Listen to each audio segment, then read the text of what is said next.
গাঁদা ফুল দিয়ে তৈরি আজ বানাচ্ছি healthy marigold smoothie for weight loss এবং সুপার হেলদি। এই স্মুদিটা বানাতে গেলে প্রথমেই আপনাকে হাফ কাপ রোস্টেড মাখানা, অর্থাৎ মাখানাগুলো হালকা কড়াইতে রোস্ট করে নিয়ে তারপর একটা মিক্সার গ্রাইন্ডারের মধ্যে পুরো মিহি গুঁড়ো করে নিন।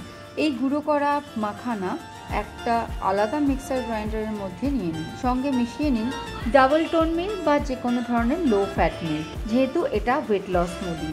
তার সঙ্গে হাফ টিস্পুন স্টিভিয়া পাউডার অথবা চাইলে আপনারা অন্য যে কোনো সুইটনার ইউজ করতে পারেন, pinch of cinnamon powder, 2 to 3 drops vanilla essence. Vanilla এসেন্সকে আপনারা কিন্তু স্কিপও করতে পারেন। এরপর ম্যারিগোল্ড পেটেল পেস্ট বানাতে গিয়ে ম্যারিগোল্ড পেটেলসগুলো ভালো করে ছাড়িয়ে ওয়াশ করে নিয়ে একটু ফুটিয়ে নিয়ে মিক্সার গ্রাইন্ডারে পেস্ট করে নিলেই ম্যারিগোল্ড পেটেল পেস্ট তৈরি।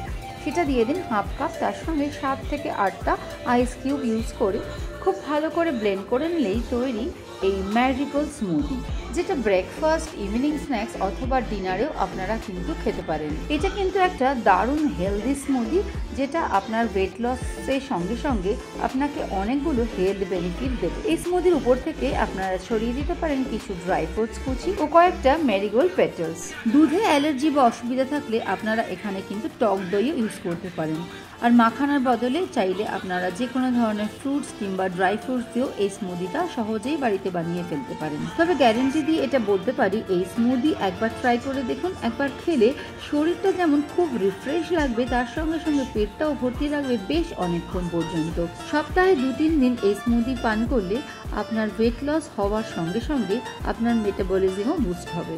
এছাড়াও রোগ প্রতিরোধ ক্ষমতা বাড়ানো, কোলেস্টেরল নিয়ন্ত্রণ করা ও কোষ্ঠকাঠিন্য থেকে মুক্তি পেতেও কিন্তু সপ্তাহে 3-4 দিন এই স্মুদি বানিয়ে আপনারা কিন্তু খেতে পারেন।